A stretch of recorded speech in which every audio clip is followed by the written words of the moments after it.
আজকে ক্লাস ছিল পলিটি। পলিটির নাগরিকত্ব কমপ্লিট হয়ে গেছে। তো নাগরিকত্ব কমপ্লিট হয়ে গেছে, আজকে শুরু করব কি ভাগ 3,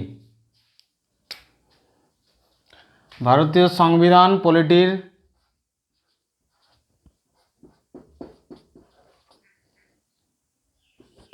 কি শুরু হবে না ভাগ 3 নাম্বার আমরা আলোচনা করব।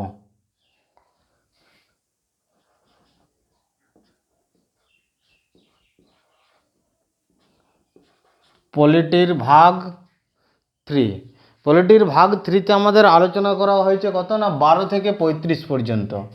কত না 12 থেকে আর্টিকেল 12 থেকে 35 পর্যন্ত এখানে বলা হয়েছে।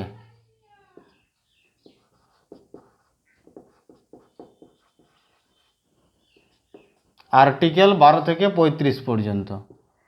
ভাগ 3তে কি বলা আছে না মৌলিক অধিকার সম্বন্ধে বলা আছে। আমাদের যে মৌলিক অধিকার সেটা নিয়ে বলা আছে।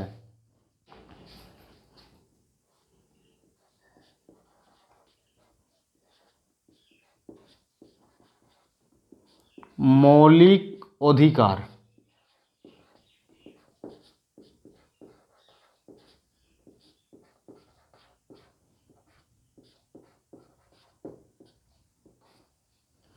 মৌলিক অধিকার, আমাদের যে মৌলিক অধিকার সেগুলো ভাগ 3তে আলোচনা করা হয়েছে আর্টিকেল 12 থেকে 35 পর্যন্ত। তো এই মৌলিক অধিকার বলতে কি না, এই মৌলিক অধিকার বলতে বোঝা যাচ্ছে যে আমরা যে জন্মগত আমরা ভারতবর্ষে যে বসবাস করছি, এই জন্য প্রত্যেকেরই একটা করে প্রত্যেকেরই যে একটা অধিকার, সেগুলো হচ্ছে মৌলিক অধিকার এবং সেগুলো আলোচনা করা হয়েছে এই আর্টিকেল 12 থেকে 35-এর মধ্যে সব কিছু আলোচনা করা হয়েছে। আমাদের নিজস্ব যে অধিকার, আমাদের স্বাধীনতার পর আমাদের যে নিজস্ব একটা ধর্ম পালন করব তার একটা অধিকার আছে, নিজস্ব আমি যে কোনো জায়গায় ভারতবর্ষে বসবাস করতে পারি তার অধিকার আছে, কোনো কিছু জায়গায় যদি আমার কোনো সরকারের এগেনস্টে যে কোনো কিছুর এগেনস্টে আমার যদি বিরোধিতা করতে ইচ্ছা করে শান্তিপূর্ণভাবে সেটা বিরোধিতা করতে পারি আমি, সেগুলোর যে অধিকার সেগুলোর সম্বন্ধে আমাদের এই মৌলিক অধিকারে বলা আছে। তো এই মৌলিক অধিকার যেটাকে আমরা কি বলে থাকি ইংরেজিতে কি বলা হয় ফান্ডামেন্টাল রাইটস।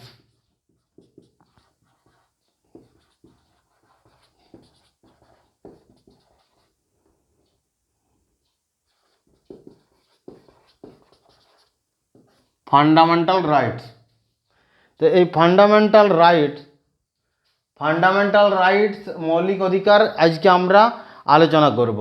তো এই মৌলিক অধিকারকে আমাদের ম্যাগনা কার্টা বলা হয়। কোন ভাষায়? ফ্রেঞ্চ ভাষায় কি বলা হয় না ম্যাগনা কার্টা। মৌলিক অধিকারকে ফ্রেঞ্চ ভাষাতে কি বলা হয় না ম্যাগনা কার্টা। ফ্রেঞ্চ ভাষায় কি বলা হয়? ফ্রেঞ্চ ভাষাতে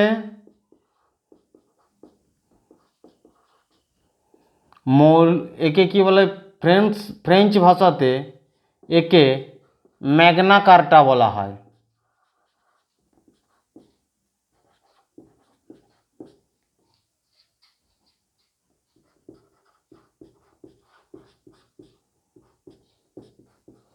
ম্যাগনা কার্টা বলা হয়।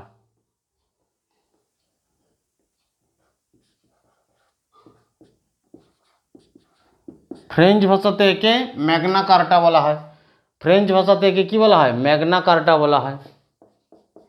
ফ্রেঞ্চ ভাষাতে একে ম্যাগনা কার্টা বলা হয়।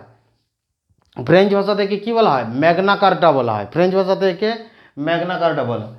1929 সালে ফার্স্ট নেহেরু রিপোর্ট যখন পেশ করেছিল তখন মৌলিক অধিকার সম্বন্ধে মতিলাল নেহেরুর নেতৃত্বে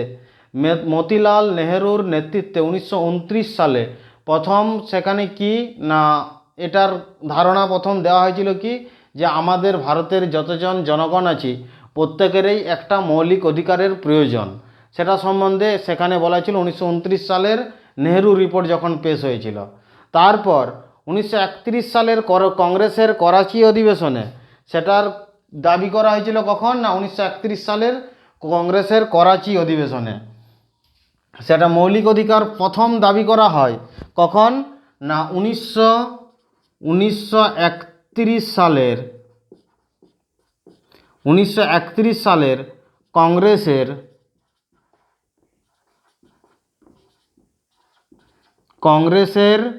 করাচি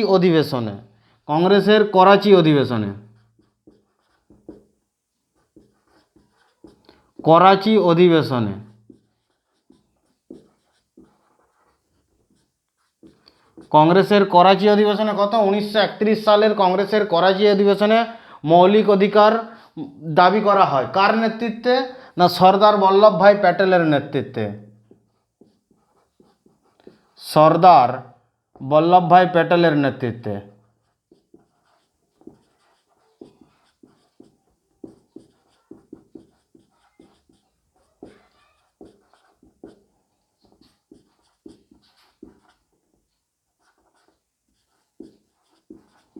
সর্দার বল্লভভাই প্যাটেলের নেতৃত্বে মৌলিক অধিকারকে কি করা হয়? না দাবি করা হয়। প্রথম দাবি করা হয় কতই?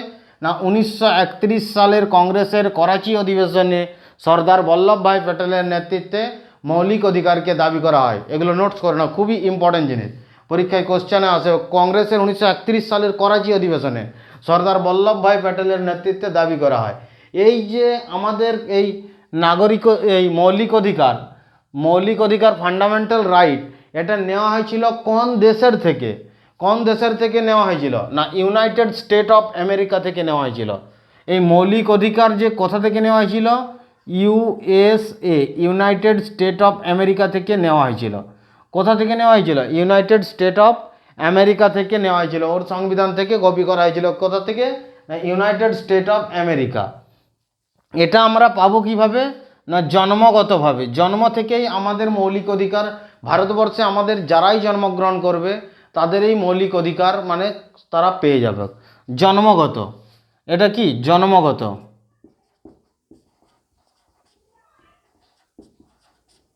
জন্মগতভাবে তারা মৌলিক অধিকার ভারতের পেয়ে যাবে। জন্মগতভাবে ভারতের মৌলিক অধিকার পেয়ে যাবে। এই মৌলিক অধিকারকে রক্ষা করবে কে? এই মৌলিক অধিকারকে রক্ষা করবে কে? সুপ্রিম কোর্ট এবং হাইকোর্ট। মৌলিক অধিকারকে রক্ষা করবে কে? রক্ষা করার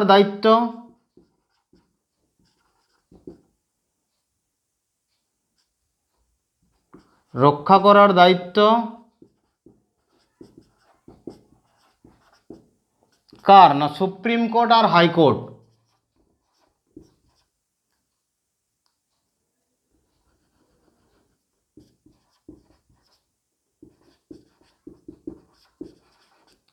সুপ্রিম কোর্ট আর প্লাস হাইকোর্ট।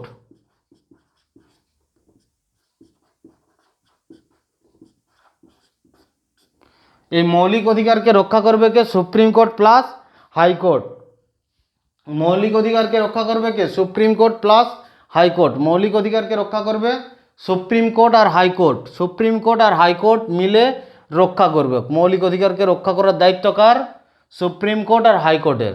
তো এটাকে মানে ধরো মৌলিক অধিকার,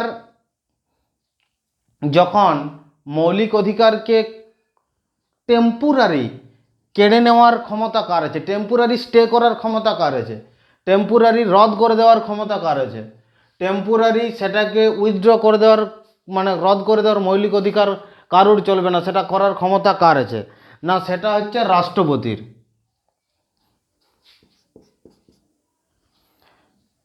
নিলম্বিত বলা হয়। কি বলা হয়? নিলম্বিত মানে অস্থায়ী রদ করার ক্ষমতা কার?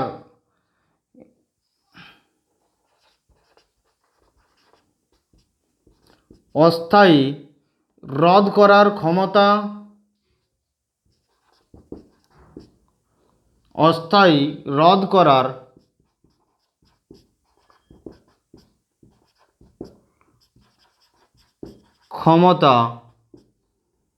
কার আছে? না রাষ্ট্রপতির। অস্থায়ী রদ করার ক্ষমতা আছে কার কাছে? না রাষ্ট্রপতির কাছে।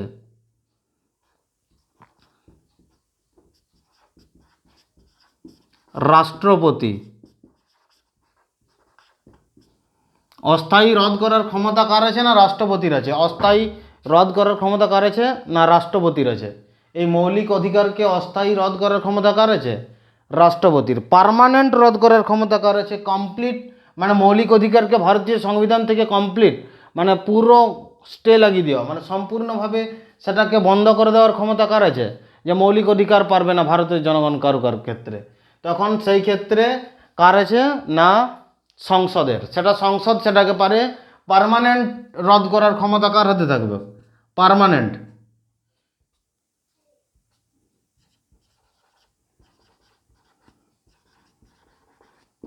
পার্মানেন্ট রদ করার ক্ষমতা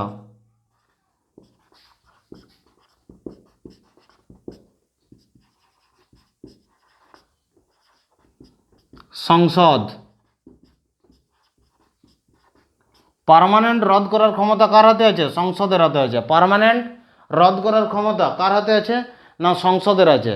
সংসদ যদি মনে করে যে ভারতের এখন যারা নাগরিক আছে মৌলিক অধিকার এদের মধ্যে রাখা যাবে না, তাদের মধ্যে সেটাকে কমপ্লিটলিভাবে এই সংবিধান থেকে এটাকে রদ করার ক্ষমতা সংসদে কে করতে? সংসদেই করতে পারবে সেটা।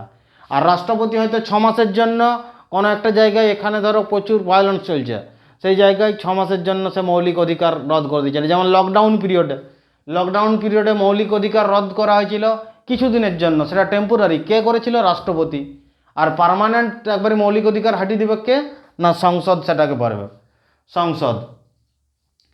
সংসদ এই জায়গাগুলো লিখে নাও, নোটস করে নাও।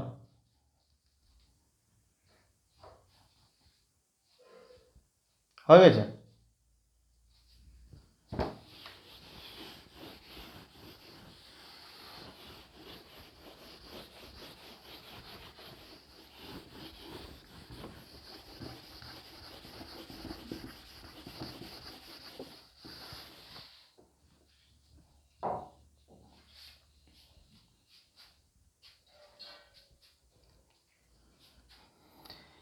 এরপর আমাদের ভাগ 3-তে 12 থেকে 35 আর্টিকেল 12। আর্টিকেল 12। আর্টিকেল 12তে কি বলা হয়েছে?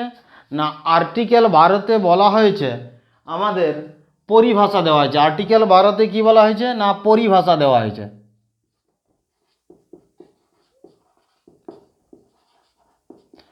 পরিভাষা দেওয়া হয়েছে। আর্টিকেল 12তে পরিভাষা দেওয়া হয়েছে। স্টেট, যদি কোনো স্টেট নিজস্ব আইন তৈরি করে, স্টেট বলতে আমরা কি বুঝি? ধরো স্টেট, যদি কোনো স্টেট নিজস্ব যদি কোনো আইন তৈরি করে, সেই আইন ততক্ষণ পর্যন্ত কার্যকর হবে যতক্ষণ না পর্যন্ত অন্যের মৌলিক অধিকার খর্ব হবে। যদি তুমি কোনো স্টেট একটা আইন তৈরি করলো, সেই আইনের সাথে সাথে যদি অন্য কারোর মৌলিক অধিকার খর্ব হয়, তখন তোমার সেই আইন কার্যকর হবে না। সেটা আর্টিকেল 12তে বলা হয়েছে। আর্টিকেল 12তে কী বলা হয়েছে? স্টেট বলতে আমরা কি বুঝি? স্টেট বলতে এখানে বোঝা যাচ্ছে স্টেট রাজ্য, এখানে বলতে বোঝা যাচ্ছে যেমন ইউপি, বিহার, ওয়েস্ট বেঙ্গল, পশ্চিমবঙ্গ এরকম রাজ্য না। স্টেট বলতে এরাও একটা রাজ্য স্টেট, কিন্তু এদের নিজস্ব, যেমন আমাদের পশ্চিমবঙ্গের মধ্যে কী আছে? যেমন বিভিন্ন ডিপার্টমেন্ট আছে, যেমন বন দপ্তর ডিপার্টমেন্ট, ফরেস্ট ডিপার্টমেন্ট একটা, ফরেস্ট ডিপার্টমেন্ট হচ্ছে একটা স্টেট। তারপর কোনো একটা কোম্পানি, সে একটা স্টেট, যেমন টাটা গ্রুপ নিজস্ব একটা স্টেট। তারপর যেমন বলা যাচ্ছে ডিআরডিও একটা স্টেট, ইলেকট্রিসিটি ডিপার্টমেন্ট একটা স্টেট। এরা হচ্ছে একটা কি স্টেট। এরা নিজস্ব তার আইন, নিয়ম কানুন সমস্ত কিছু লাগু করতে পারে। তো লাগু করবে তো যতক্ষণ না পর্যন্ত অন্যের মৌলিক অধিকার খর্ব হবে, ততক্ষণ পর্যন্ত লাগু করতে পারবে। যখন স্টেট কি বলেছে? স্টেট যখন কোনো আইন তৈরি করবে, স্টেট যখন কোনো আইন তৈরি করবে,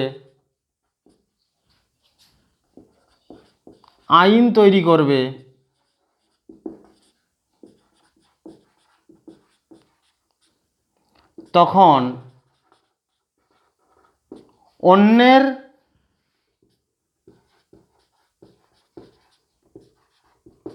মৌলিক অধিকারের উপর নজর রাখতে হবে।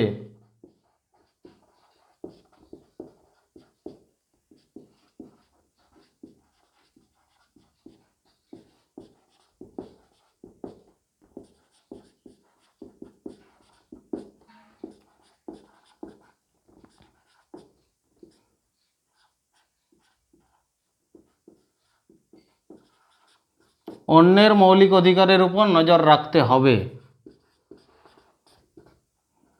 স্টেট যখন কোনো আইন তৈরি করবে তখন অন্যের মৌলিক অধিকারের উপর নজর রাখতে হবে। স্টেট বলতে তো বোঝা গেল, এটা নোটস করো।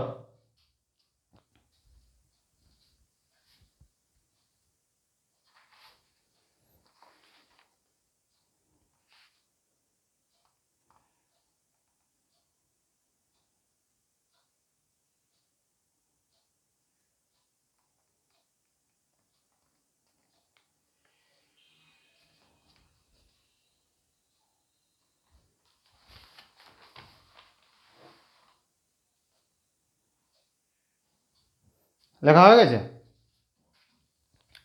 আর্টিকেল 12 হয়ে গেছে। আর্টিকেল 13তে কি বলা আছে?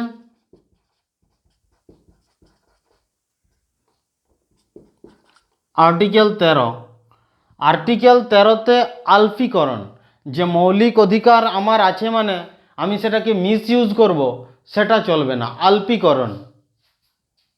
আর্টিকেল 13তে কি বলা আছে? আলপিকরণ।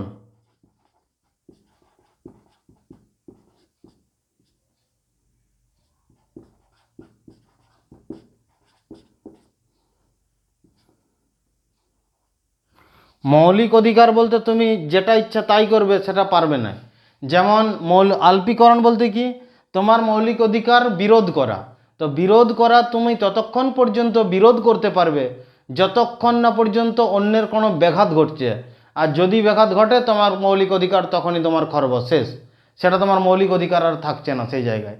মানে ধরো তুমি একটা প্রোটেস্ট করছো, আন্দোলন করছো, আন্দোলন করার জন্য সরকার এক একটা জায়গা যেমন করে রেখেছে, যেমন আমাদের ধর্মতলায় যেমন আন্দোলন করার জায়গা আলাদা ফাঁকা, তো এরকম বিভিন্ন জায়গায় দিল্লিতেও যেমন আছে, সেরকম বিভিন্ন জায়গায় প্রোটেস্ট করার এক একটা জায়গা আছে আলাদা, শান্তিপূর্ণভাবে সেটার জন্য প্রোটেস্ট করবে সেই জায়গায়।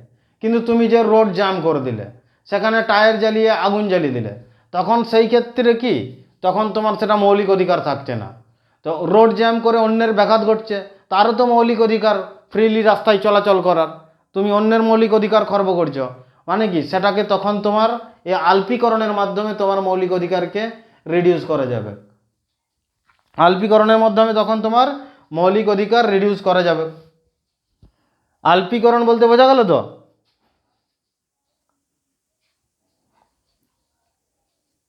আলপীকরণ বলতে মৌলিক অধিকার, মৌলিক অধিকার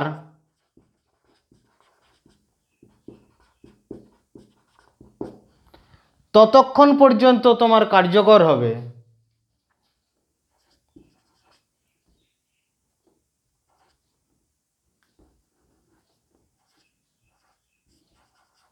ততক্ষণ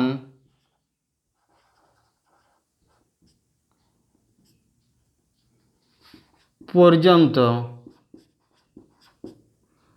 কার্যকর হবে।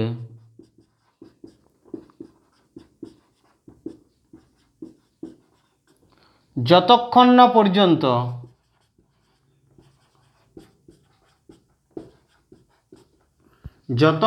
না পর্যন্ত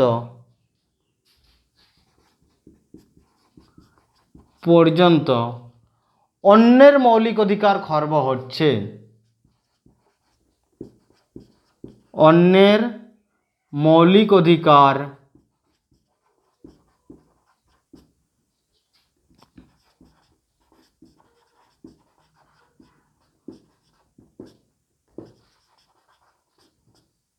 খর্ব হচ্ছে।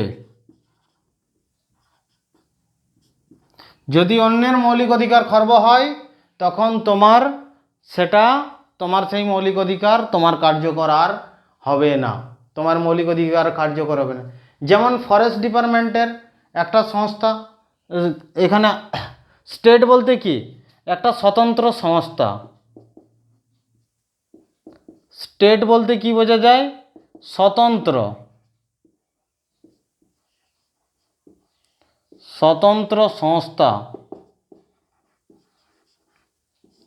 স্টেট বলতে কি বোঝাচ্ছে? স্বতন্ত্র সংস্থা। স্টেট বলতে কি বোঝাচ্ছে? স্বতন্ত্র সংস্থা। আর্টিকেল 13 মানে আলপিকরণ মৌলিক অধিকার ততক্ষণ পর্যন্ত কার্যকর হবে যতক্ষণ না পর্যন্ত অন্যের মৌলিক অধিকার খর্ব হচ্ছে, যতক্ষণ না পর্যন্ত অন্যের মৌলিক অধিকার খর্ব হচ্ছে। এটা আলপিকরণের মাধ্যমে বলা আছে, লেখা হয়েছে এই পর্যন্ত।